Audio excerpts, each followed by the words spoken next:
Welcome, Wanderers, to the premiere episode of Visions, Veiled and Violent.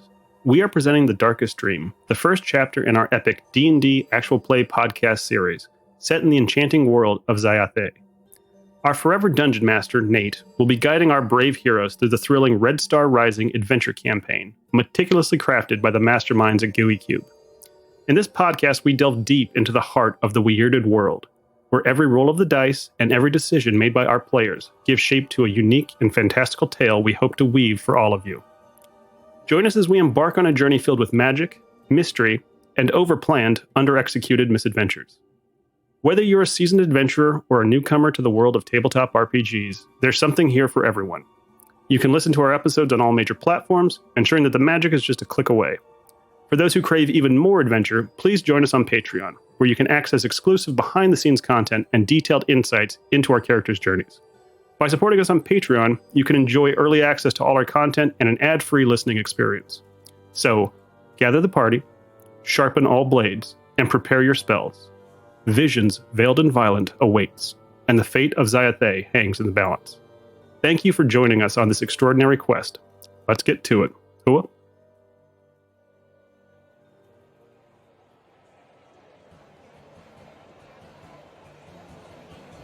We set the scene at the Carnevale, this eclectic setting of festival tents and music and food and games, all set up outside of the small walled town of Nevermore.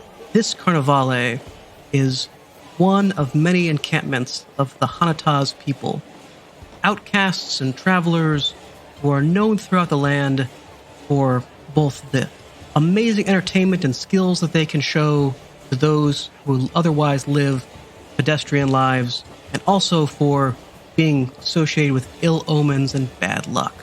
But on this particular day, the 12th of Drazoon, coming towards the dead of winter on the eve of a dark holiday, find 5 of these young Hanataz all gathered under the tall tent, where the leaders of the Blue Veil Troupe come to issue orders and meet with the council and collectively decide the fate of their people.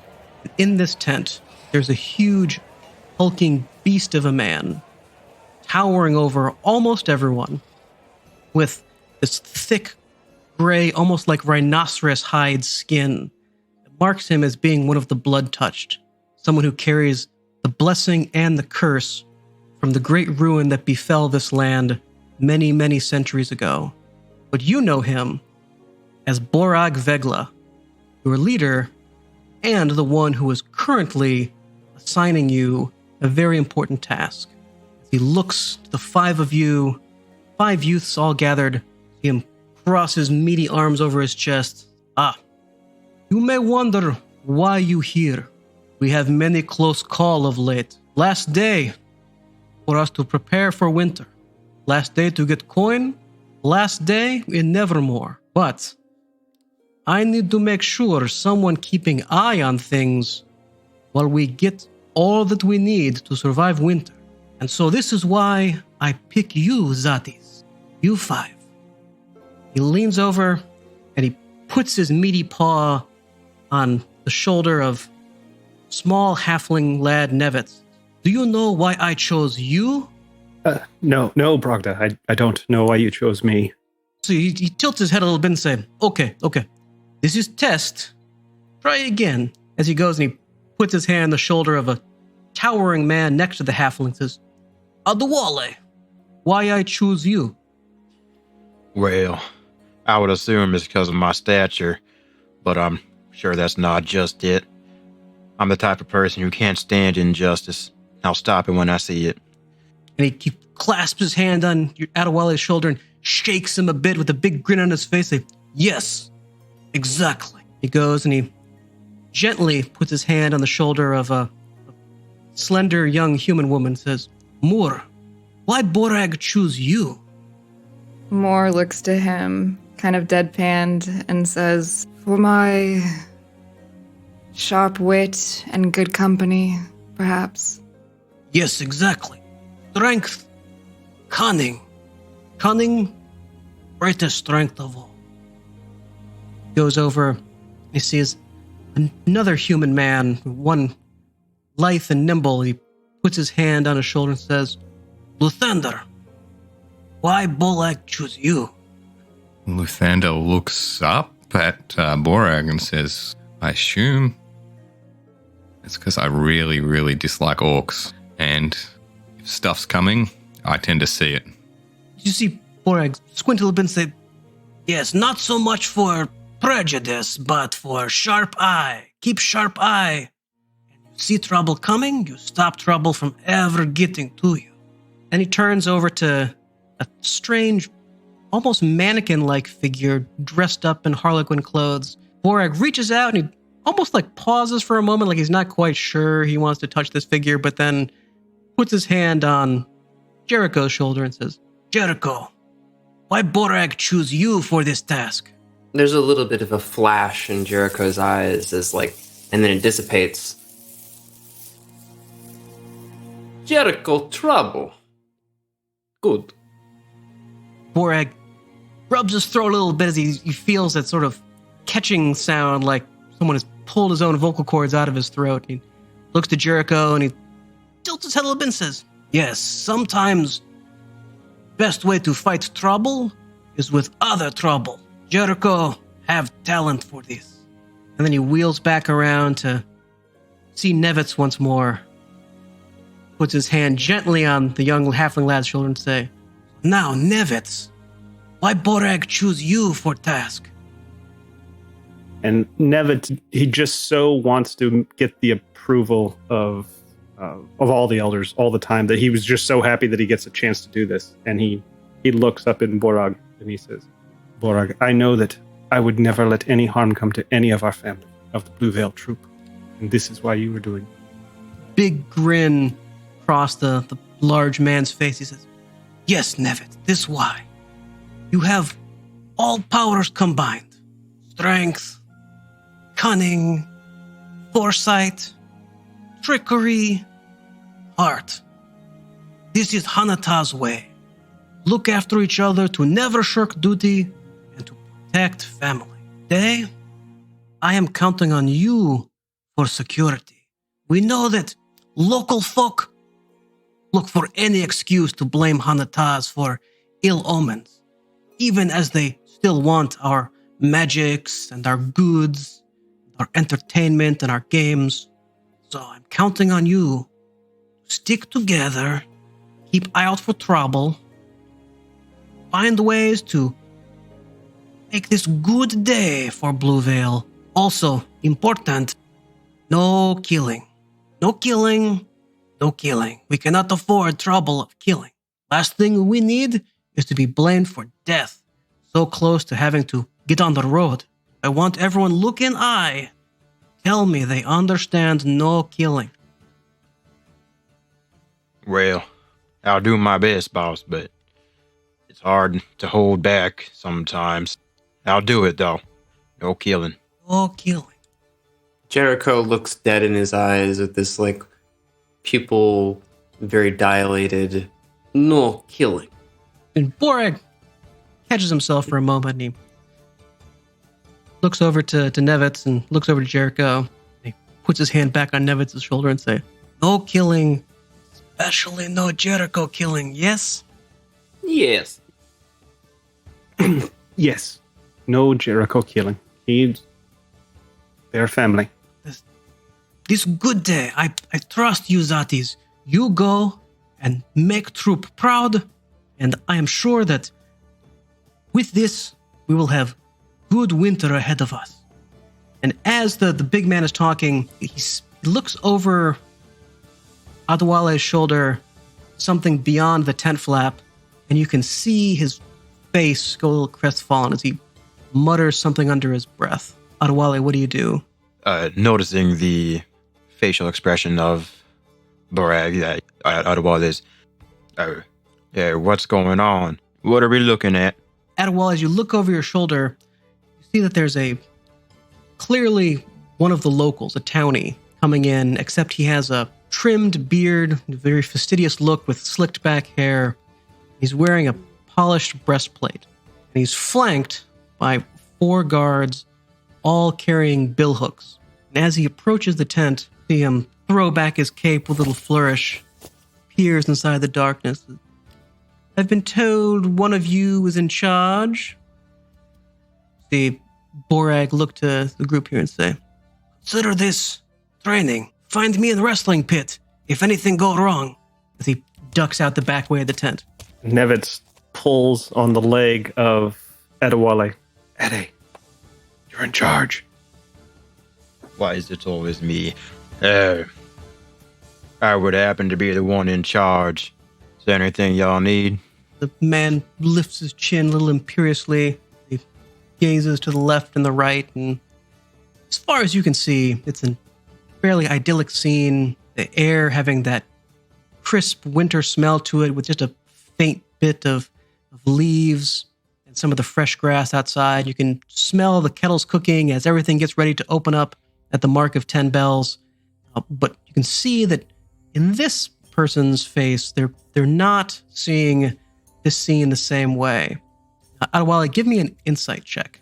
All right, first roll. Oh boy, 13. Adewale, so you can tell that this is the look of a man who's looking for trouble. Like he is looking for some excuse to cause an argument or a fight. And as he's doing this, you see that one of the guards is looking over at Moore and Jericho, and you can hear them whispering to their compatriot something just under their breath. They snicker at the two of them. Could I hear what he said? Make a perception roll. That is a 16. The one guard had leaned over and whispered to their friend, look at the freaky clown. Better one. Probably goes crawling into open windows at night to snatch babies. I repeat that entire phrase back to him, word for word, in the same tonation. As the two guards look at each other, all the color draining from their faces is in pure shock. As they harumph and clutch their pole arms a little more tightly in their leather gloves. The bearded man with the breastplate flourishes his cape a second time, looking and said, No. No sorcery, no trickery. I want to know exactly when this spectacle plans to clear off of our lands. You wish to know when we'll leave? I'll tell you. When it's over and we're done, that's when we leave. Sensing tension in the air, Moore's gonna try to discreetly move her body behind Lathander to stay out of range of this. Also sensing tension in the air, Nevitz is going to place himself between the party of 4 and his 7-foot friend and say, we leave on the morrow. We'll be gone with the break of dawn. You see the man with the breastplate tip his chin a little bit dismissively, saying, all the better for it. Sooner that this whole thing is departed, the better for everyone involved. After all, I think you've had more than enough of our coin, more than enough of our hospitality. We've already had a bit too much of your witchery and trickery. Eyes Jericho with a little bit of suspicion. Well, as long as things remain cordial, we'll be out of your hair real soon here, mister. The man sniffs and is like, well, I'm sure that we'll be cordial as we can expect, given the nature of our interaction, but have no doubt I'll be having my eye on you. As he flourishes his cape for the third time. When he turns on his heel, the guards follow with him, although you see the pair of them looking over their shoulder a little hesitantly at Jericho, still a little creeped out by the magic mimicry. Jericho waves goodbye. Adewale will turn and look down at Nevitz and kind of point out the fact that man sure liked to flip his cape, didn't he? I found it quite odd. He did, Ade. I think it was what we'd call an affectation. I don't know what that word means. I think you understand the context. Okay.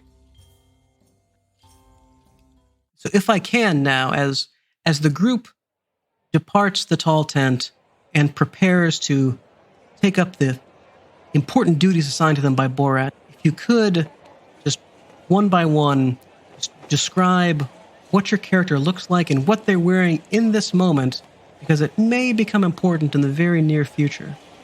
I mean, so Nevitz is hopes to become a spell dancer like his adoptive sisters eventually. So as a male, he's fairly uncovered on the top, even as we get into the colder time of the year. He has a cloak, but he doesn't wear a shirt or a tunic underneath. He just has a bandolier across his chest and flowing pants and what looks to be probably some kind of dancing slippers, so he can twirl fairly rapidly around the center ring. Besides that, he has blue-tinted Coke bottle glasses and bright red hair. Adewale is wearing a kind of chain shirt, kind of fit with a bit of dark maroon, light maroon, and silver plating. He always has at least one weapon that he's forged with him, and today he has his great sword. He forgot his glaive, but he always puts the greatsword on for some reason. He has his hair tied back in a ponytail, but with thick dreadlocks, with still some coming down his back. And he has a nice, thick, luscious beard. Moore is a human. She's tall and lanky, very sharp features, very kind of gaunt looking. She's dressed, covered from her neck down, completely covered with gloves, and she has a giant shawl she kind of hides herself in. She has a wooden quarterstaff and bright gold eyes, long, messy black hair, the kind of parts in front of her face. That's more. Lathander is dressed in black. He's about 6 foot, lean, dresses in black, has a blue sickle stitched on the side of each arm. He carries a staff with him, and the clothing's quite functional. It's neat but functional. A bandolier as well, and brown hair, blue eyes. The hair's below the ears and kind of swept back. Well, Jericho is very slender. They wear a dark black bodysuit. They have little frills on their cuffs and about their neck. They're wearing like pale powdered makeup, and they have lightish purple hair, kind of like, the fit. And so, as this young group of relative unknown nobodies, youth plucked from across the land, departs from their tent to begin their rounds, you can smell the sweets in the air, you can hear the voices of excited people coming to all line up to pay for tokens so they go and see all the merriments around them, some of the music picking up around you, and so the shouts of people observing the games of chance and the contest of skill. And it seems this is going to be a perfect, crisp, early winter day with only a few wispy clouds in the sky. With all of that, I would like Kendra, if you would, to give me a wisdom saving throw. Oh, goody. Oh, nat 20 or 26. All right. So as you're looking around, everyone else is getting their bearings, trying to situate themselves to probably get ready to discuss what route you want to take to patrol, to make sure you've done all the stops needed to get through your shift. Moore briefly feels this little needling pain behind her left eye, like a little jab. As she does, you can feel your skin go cold and clammy for a moment. Like it just feels like you've just been dunked into a bath of ice. And when you look, the sky is pitch black. not a star in it. And you hear the sound coming from all the musical instruments distorted, just like warbled, like you're hearing it from underwater. And as you look about for one horrible moment, all the people around you, all the Hanataz, all the townsfolk, all the visitors are not themselves, but gray, shambling dead. And then you feel that stab, stab, stab in the back of your left eye once more, and when you blink, the vision is gone. That was a nat 20. Jeez. Thank God it wasn't a nat 1. Yeah. More, she visibly tenses and freezes. And once the pain subsides, quick question. Were my companions also undead, or was it everybody but us? So notably, in your brief vision, you didn't see them. Okay. Moore doesn't know what to do with this information yet, so she's going to keep it close to her and be more visibly shaken, I guess, when the group reconvenes, and just be on alert for any signs of undead. Fair enough. But not sharing any information right now. It's fine. It's a valid choice. Don't let me yuck your yum. Go for what you want to do. After a brief pause, she would kind of try to shake it out and just be like, I have this friend who sometimes... Well, she was telling me a story the other day in the tents about experiencing sharp pain in her left eye and then seeing people undead, but they weren't actually undead. That's kind of funny, right? It's something. I wouldn't call it funny. And so Nevitz, like, his personality trait is that he's very perceptive, especially of his friends and family, and he's kind of got this look of, do you think your friend has gone and seen the Cirrus or one of the elders to maybe gain their thoughts? I mean, I'm sure it's probably just lack of sleep. I mean, maybe she snuck one too many drinks. It's, who's to say? It's probably nothing. Again, it's probably just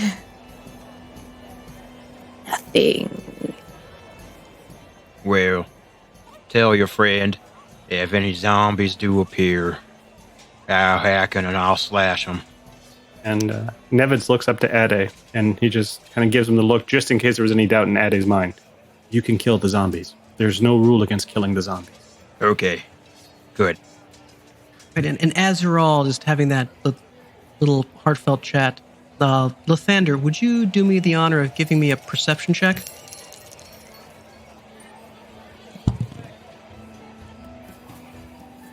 Six. That went well. Okay. First roll. That's perfect. Loving it. Thanks, Nate. So as Lathander's listening into this awkward, stilted conversation among people that you've known for most of your life, you can't help but feel like you should be thinking about something that just happened to slip your mind, but the distraction of your friends talking just been just enough to tilt your senses in the wrong direction, that it's only when you suddenly feel your belt a little lighter and you hear this incredible giggling sound coming up as a figure darts off in the direction between two tents. Lathander spins around, look in the direction. Can he catch a glimpse of who or what it was? So you see the silhouette of about the size of Nevitz, a little blonde girl in a sundress with a sort of nut brown skin, running off with what appears to be your weapon. So does Lathander recognize the kid? That's the first thing. Is it one of ours? You recognize this as a young, almost like borderline feral girl named Vezzy. She's fey touched. So she has shown signs of being blood touched and having some fey ancestry with her. And she has actually been living with Mother Salvenza, the seeress of the Blue Veil Troupe. But of course, Mother Salvenza is one of the oldest members of the troupe and not as fast as she used to be. So she's a little slow and decrepit. And this little hellion is known for running somewhat wild around the camp. And it seems like she has just nicked your blade. So Lathander bows his head a little bit, looks at everyone else, leans on his staff, and says, anyone here got a spare blade? This is not a good start to the day. Borag would not be impressed. Nevitz hands up a blade that's far too small for a human to use and says, I do have one, but that doesn't stop Vezzy from hurting herself. Lathander sighs. You're right. I think we gotta go get my blade back. Jericho's already slinking off in that direction. Lathander's still leaning on his staff.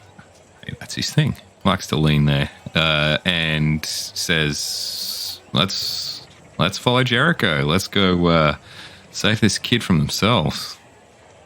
Question for the DM. Can I fit between the tents very well? Oh yeah, these tents are Spaced big apart. circus-style tents that they're fairly spread out, and so Gotcha. they want to have room to get animals and draft horses between them. So there's not a lot of restriction there. Now, inside the tents it can be cramped, but outside the tents you can navigate through those pretty easily. All right, let's go. Let's go get your blade back there. Make sure she don't hurt herself. Annie, we don't need that. And Nevitz reaches up and again tugs at the knee pant of Ade. Ade, go ahead and put me on your shoulders. I'll keep watch while you all retrieve the blade. Aye, aye, Captain. And Adewale will bend over and kind of almost throw him over him, but gently place him on his shoulder. And yeah, Nevitz will just focus on perception. It probably doesn't take 5 of us to take a blade away from a child. So if Jericho's taking point, how is Jericho going to apprehend the junior thief? So I think Jericho's kind of like scoping out where she's going, and I'm going to try to like loop around a couple of the tents and then cut her off on the other side. Like, I think trying to be kind of stealthy, like so she doesn't know that I'm following her. I like it. Can you make a stealth check? Let's do it. Ooh, that is a 7. Okay. And so as Jericho is slinking around, come around the backside of the tall tent, you manage to wedge yourself between the tall tent and the stand where they're doing the puppet show with all the marionettes, and some of the children giggle at the sight of what looks like a life-size puppet walking past all the other puppets. And as you come around, you see the gap between the tent of Veils and the Seeress's tent, where Lady Salvenza does all of her visions and prophecies and fortune-telling. You can see there Vezzy with Lathander's blade carving her name very crudely into one of the wooden posts holding up the tent. But she sees Jericho coming and waves merrily. Hi, Jericho. I'm writing. I learned how to write my name. See, and you see that she's got VZY in there so far, and just managed to miss most of the vowels. I'll repeat back to her, your name?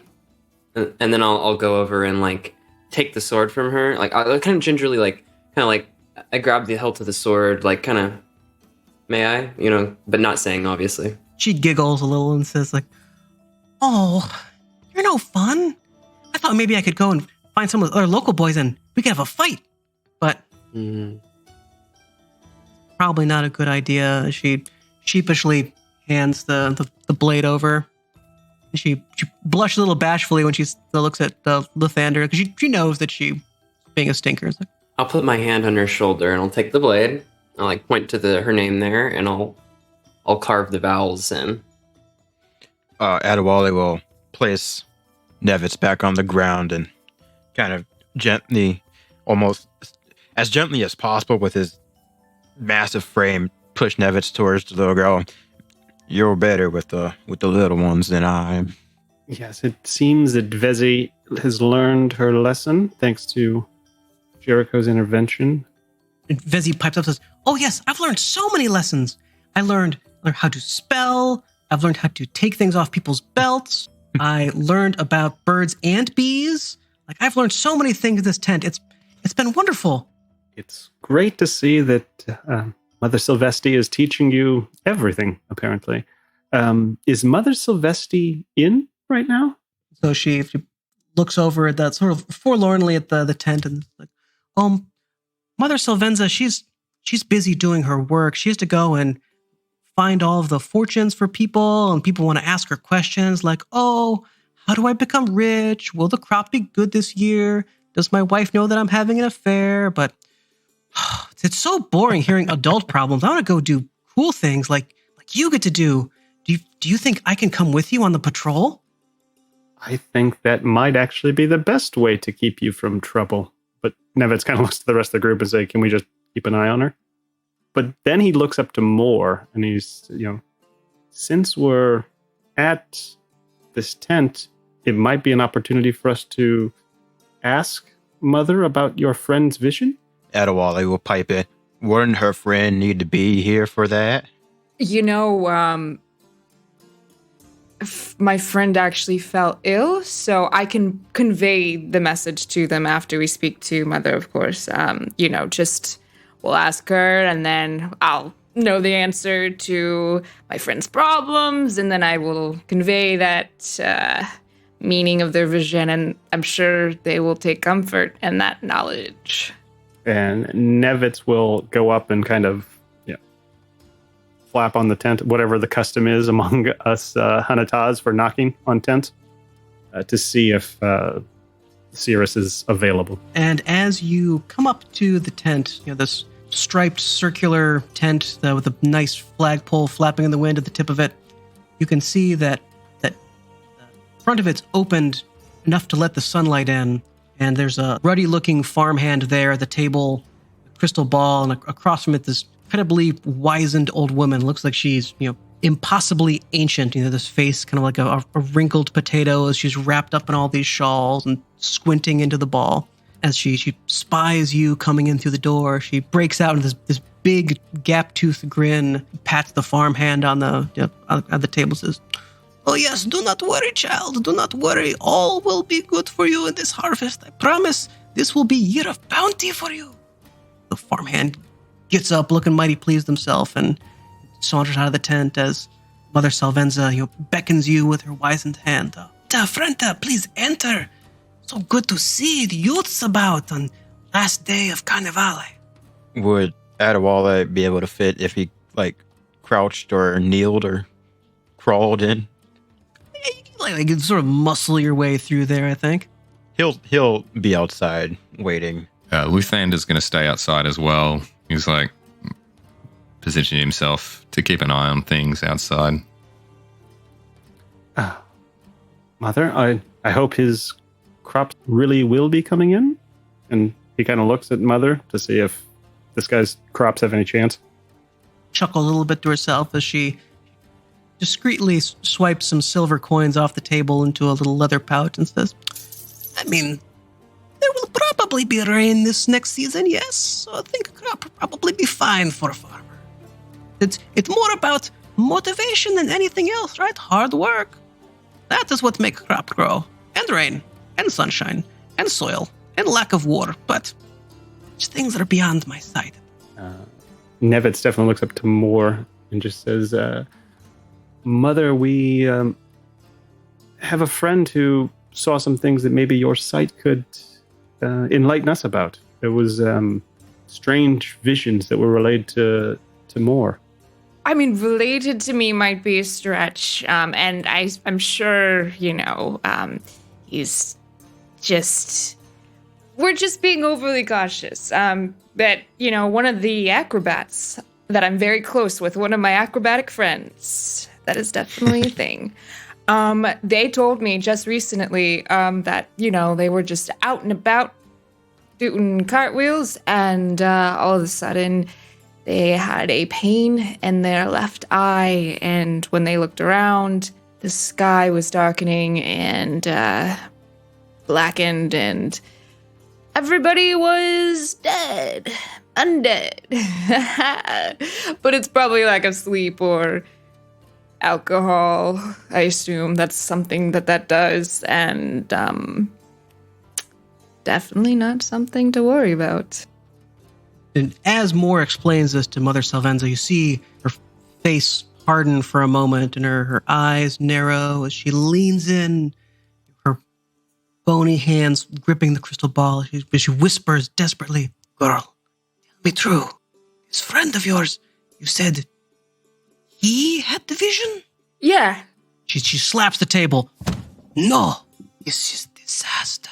Every Hanataz know. The sight only belonged to the women folk. Only women have the sight. Great prophecies say, should male ever gain the power of sight, will mean doom of entire world."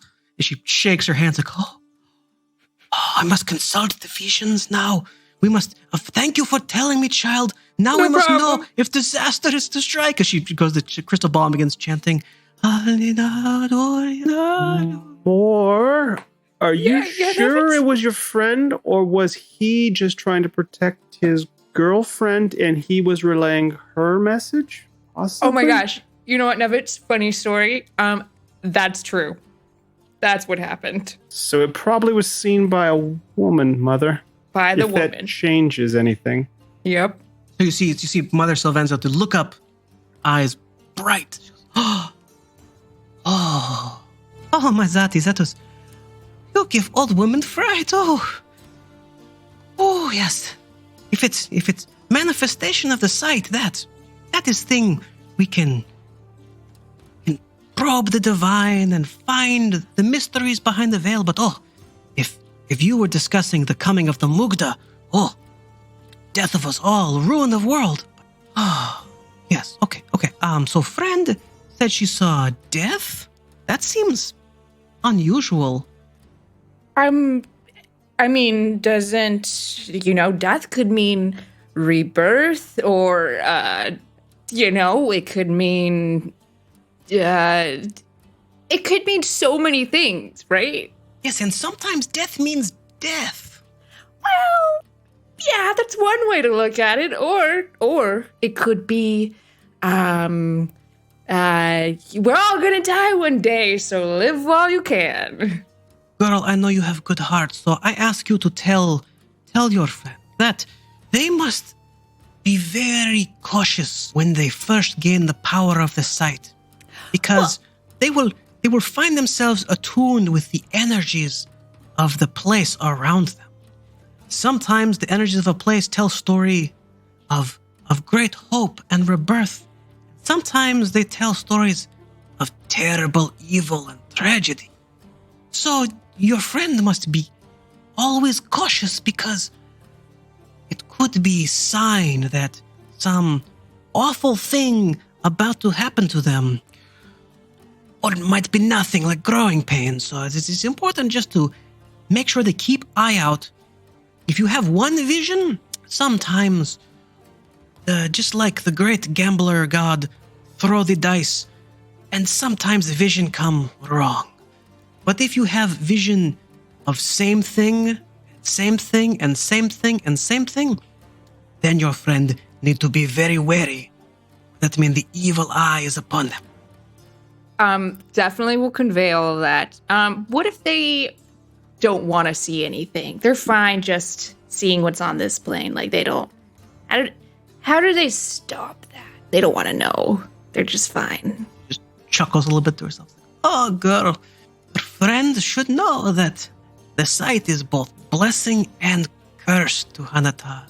So, the only way for your eyes to no longer see the hidden world is for them to shut forever. This has been lovely. Thank you so much.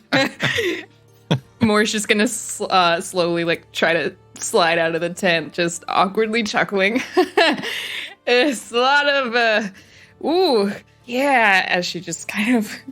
As Moore gets close to the tent, hearing the awkward chuckle, Adewale will open the flap and let them out. Lathander's leaning on his staff, and he just says, "Well, that looks like it went well." story of death. Yeah. Jericho pretty much covered it. As you're gathered outside the tent, conveying the hopeful visions of Mother Salvenza, you see the ruddy man who just emerged from the tent just moments ago, coming back with this sheepish look on his face, with enormous, just brick crap house of a woman right next to him.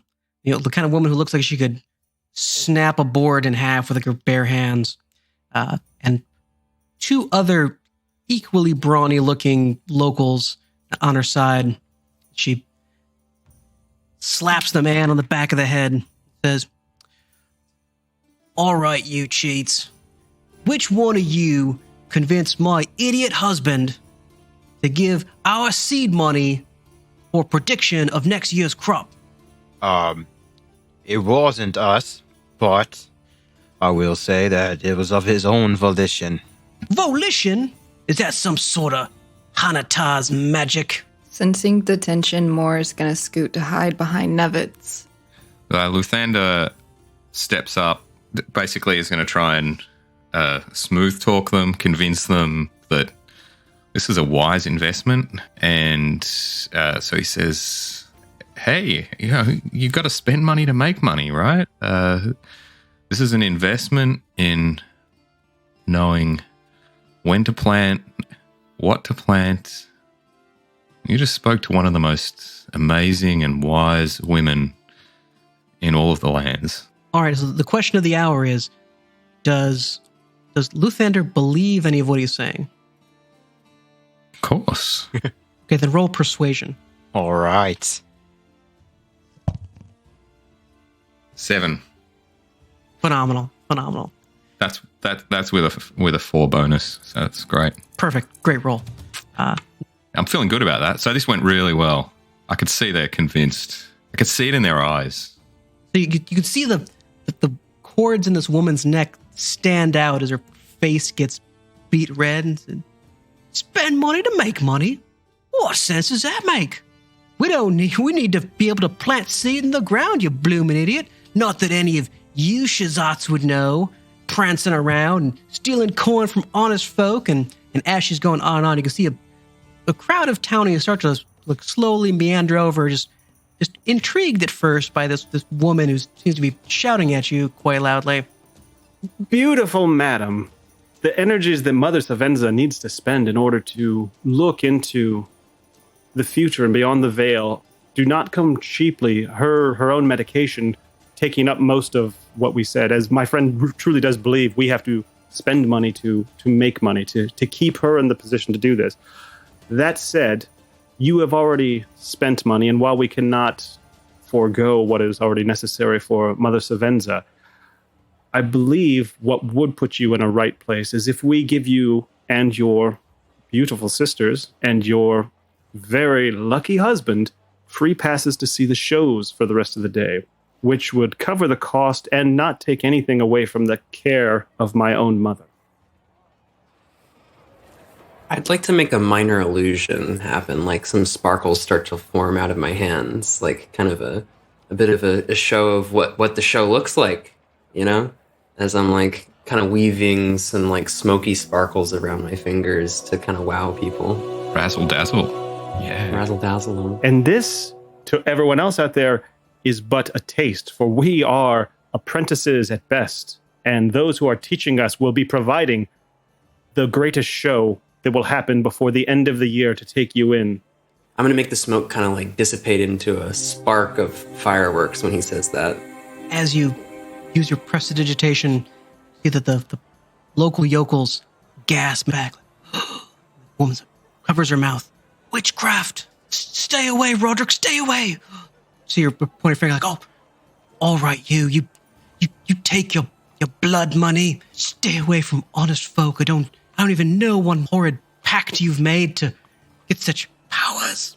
They cower and melt back into the crowd, clearly having been thrown off by Jericho's display of the arcane. Jericho looks very dejected.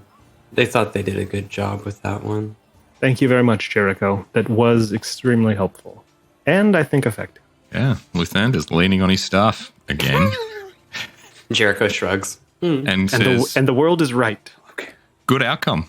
I could have taken them. I It's not think. always the solution, Ade, but I believe you could have. Looks like Moore has a thought. She's just kind of keeping her eyes to this crowd that seemed to have grown while we were standing there. Just making sure nobody's undead or making any weird movements. So as the crowd disperses, you can feel the tension in the air bleed out for a bit. That's when you see the tent flap opens and Mother Salvenza comes shuffling out, you peering into the light, blinking a little bit, and she sees the crowds disperse. Oh, thank you, Frenta. Thank you. You've done great work to peacefully keep things level and to protect my humble tent. Borag, be so proud of you. She goes over and she pats Jericho's arm gently and says, oh, yes, those with arcane gift, they must know that great burden not always understood, and we must help people see that there's nothing to be frightened of. There's nothing unnatural about those who can command the weave of magic in this world, and I think that in time you shall be. And then all of a sudden her grip on Jericho's arm goes an iron vice clamping in. Just you feel the tips of her fingers just digging into your forearm, uncomfortable pressure as her eyes roll into the back of her head. And she stands there ramrod straight for a moment with her mouth hanging open. She begins to mumble something. Far away in darkness lie the pace of them who live to die. The rot's decay comes from the deep. Their terrors in the shadows creep. The darkest night brings evil's rise. The screaming silence in night skies. A somber truth behind black stone. The lie you find is yours alone.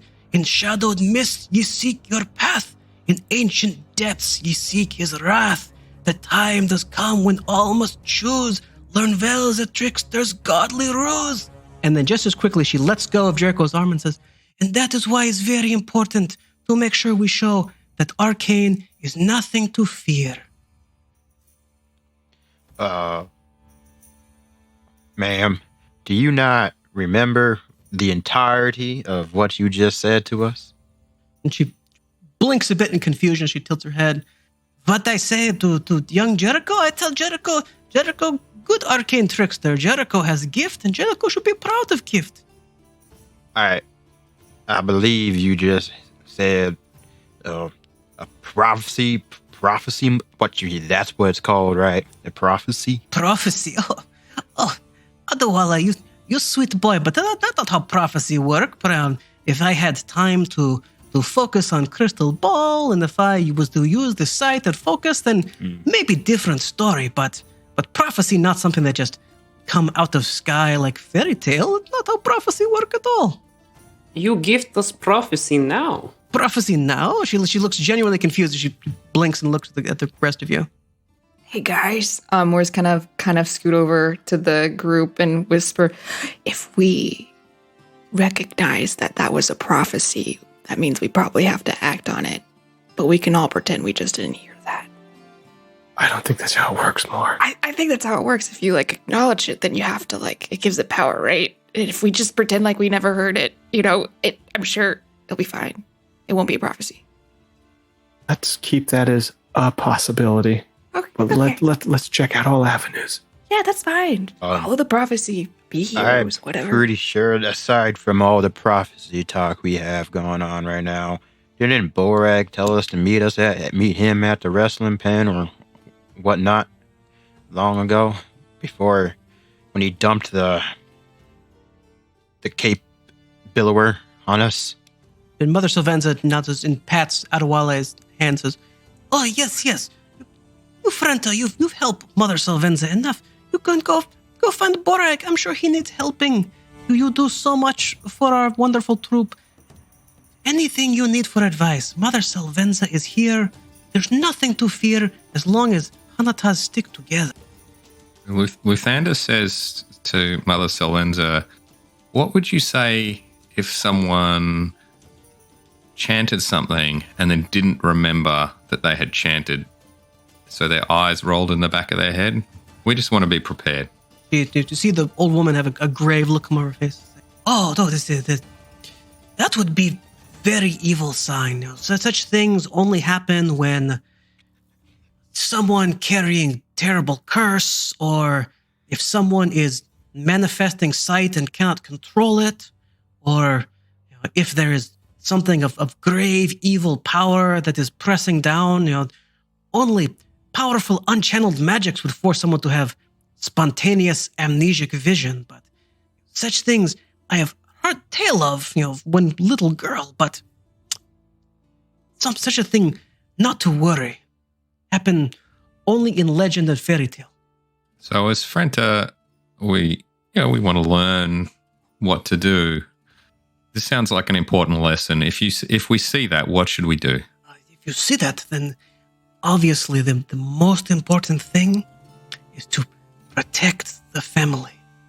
Because the troop, we are all we have in this world. And when evil turns its eye on Hanataz, very few will ever lift hand to aid us. So we must be extra cautious when evil comes. Hanataz band together. Knowing the capabilities that Jericho has, Nevitz would like to go up and tug on Jericho's shirt sleeve and say, Can you repeat everything she said? As Nevitz pulls out his book, and if Jericho can repeat it several times, like to get word for word what it is down, he would like to bring that over and just put it in front of Mother Salvenza. I think I'm going to do that, like right now. Like instead of asking Jericho to repeat it back, because it would be in Mother's voice, so as not to freak out Mother. Yeah, he just asks Jericho to do it several times until he's got it down. He goes up and says, "Mother, the particular quote in question that we were somewhat worried about had a rhyme similar to this. Does this passage smack of anything you might have heard of?" And he puts forward his journal. With the script of that poem written out. So she peers over it, clearly looking like it's the first time she's come across these words. And Nevitz wrote the letters very big, knowing that this is Mother. Oh, this is hard to understand what this could mean. Obviously, nothing good. Darkest night is reference to Dark Tide's Eve, tomorrow, time of great ill omen, tied to woe of ruin from ancient times. All these things of villain and night and death. I must go consult the spirits to see if I can determine meaning behind this. But where do you find such strange prophetic rhyme? I'm just going to point at her. For my friend. I think everyone knows that Nevitz really can't lie to Mother, so he's just kind of hoping someone else will lie. The Acrobat, the friend, they also do that now, too. The friend's girlfriend. Yep. It was a woman. Ma'am, Mother, ma'am. To be frank, we heard it from you. I'm not one to lie to ladies. From me? Oh, Adewale, you must be mistaken. I've never seen this in life before. Oh, I could not make sense of head nor tail of this. A very strange thing to say that I would say. You mentioned in the forgetting part of ill omen, you forgot that you said it.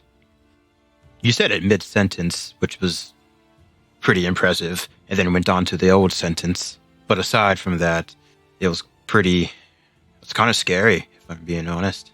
Hands tremble a bit as she crumples up the paper, holding it to her chest. Is most disturbing. Do not understand between young Moore telling me about friend's evil vision and this now. There's strange energy here, an energy unnatural. Zatis, keep eye out for anything unusual. I'm now very concerned that ill omen falling camp must be vigilant. Till we strike the tents tomorrow, I now fear that perhaps something on the edge of darkness becoming. And as she's whispering this, do me a favor more and make a perception check. 19. Yeah. All right. So out of the corner of your eye, you spot a figure, and it seems completely normal at first, just like a moment of motion in the corner of your eye that just catches your attention for the briefest of instances. But as your eye looks towards there, you see that it's not a person. It's almost like a silhouette. It's like if the world before you was a canvas and you saw the tents and the crowds and the animals and the children running around, and someone had taken a pair of scissors and snipped out the shape of a man that was just pure darkness, except for a pair of smoldering eyes that was staring at you and your friends. Oh my gosh. Okay. And, I am going to cast Detect Magic. All right. So you cast Detect Magic, and you found, as you cast this spell, you make your incantation, you get this enormous wave of necromantic energy, and it's so pressing. It's almost like it feels like a weight being pressed against your skin when you cast the spell. So potent is this energy. Moore immediately takes up a defensive stance with her quarterstaff, and she's not taking her eyes off of the silhouette the entire time. She quietly tries to say to the group, do you see that? Do you sense that? It is quite chilly out. Nevitz tries to see where Moore's eyesight is at and tries to identify what she's looking at. Nevitz, perception check? 11. All you can see is the crowd. Seems to be nothing unusual. Lathander's leaning on his staff. He sees his friends acting strangely and Moore taking a defensive position, so he immediately drops his staff, follows her gaze as well, whilst moving back towards the nearest shadow cover. All right, Lathander, give me a perception check. 20. Yeah, 27. Ooh, nat 20. Okay, Yeah. Here we go. Nat 20. All right, so Lathander, as you follow her gaze, you see past a little crowd cutting around by the tent of veils. You can see that by the wrestling pits is this big, burly, snaggletooth-looking local with a shaggy, hairy back, scars on his shoulders and arms. Looks like he's limbering up to jump in the wrestling ring, and he has this aura of meanness around him. Is Borag in the wrestling pit? Can we see? Yeah, you can see in the wrestling pit, you can see both Borag and his wife, Kalnessa, are both there in the wrestling pit, and they're taking on any comers as part of their shtick. And also there's a whole slew of locals who have gathered up there looking like they're ready to jump in at any time to try to earn some coin off of the Hanataz. Okay. So Lathander moves towards Moore and says, is that what you see? That big snaggletooth guy with the scars? Is Lathander looking towards the direction of the silhouette that I see? You can try to make sure you're seeing what he's seeing if you want to. Well, we're adjust your gaze. going to compare notes. I just want to compare notes, make sure we're looking at the same thing. So I describe the man that I see. Overhearing this, Adewale is like, is he strong? Does he look strong? Lathander's like, yeah. I want to fight him.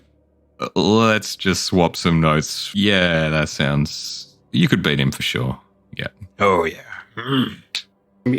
Maybe picking up on Moore's refusal to break eye contact. I mean, Nevitz is kind of freaking out, and he just looks up and says, Moore, yes, Lathander's looking exactly where you're looking. I don't see anything. But you are looking at the exact same spot.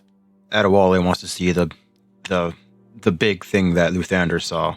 Well, I am staring at an endless void of a human silhouette, of a man with red eyes, and I feel necrotic energy pressing against me.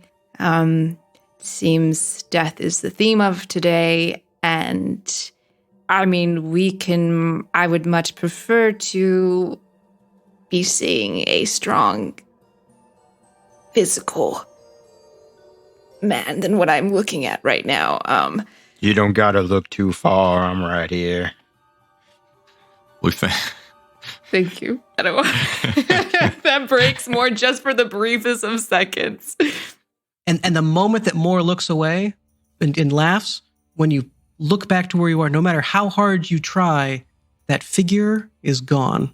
Shoot. Moore kind of quickly spins around looking. Then when she can't find the figure, she kind of just like bangs her staff on the ground. Confession. You remember that friend I was telling you about? It was really you, wasn't it? Let's fast forward. Let's fast forward more. You've seen a second vision. We should go to wherever this location is. I didn't see what you saw. We should go there immediately. Lathander nods and is like, yeah, we pretty much worked it out. Okay. Fair enough. Sure. Moore looks up to Adewale, the biggest of the group. Adewale, I will guide you if you would like to walk in front of me towards the silhouette that I saw. Would you like to ride on my shoulders too? I'm okay having my feet on the ground, but thank you. While they're doing that, Lathander heads over to get his staff back that he dropped earlier. He looks down to Nevitz. Do you want to ride on my shoulders again? Let's go, Ade. And fast walk. Will they be able to keep up with me? Walk, don't run. Put some back in.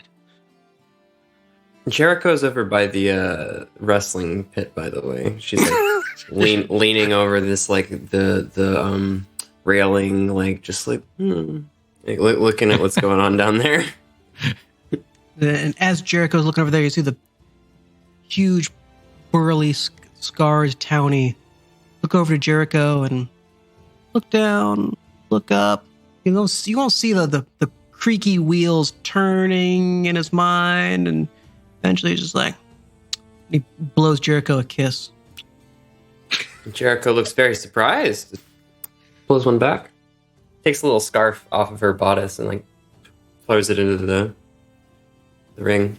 Townie grin, and it has the smile that would make a dentist see dollar signs in their eyes. Just all the snaggles of teeth in every which way. But he's now pretty pumped up as he clambers up into the pit, picks up the scarf, gives it a long sniff, tucks it into his trousers, and gets ready to wrestle. That's a little unsettling. I am curious, as we're approaching this scene, for someone who did not see the evil aura or anything, do I see a burly guy or do I see a guy really smitten with Jericho as we roll up on this scene? You see both. So you see a burly guy smitten with Jericho. As this is going by, you can see that on the wrestling pit, which happens to be on the sort of the edge of the Carnevale camp, you see as everyone getting ready to watch this big wrestling match between the burly townie and Kalnese, who's the half-orc wife of Borag, both getting ready to go into the pit. You see this huge, fancy gilded carriage come down the road with a couple of Shugenshire greys, all decked out with their manes braided, coming along with a couple postmen. Looks like that some very fancy person has arrived just in time to watch the event.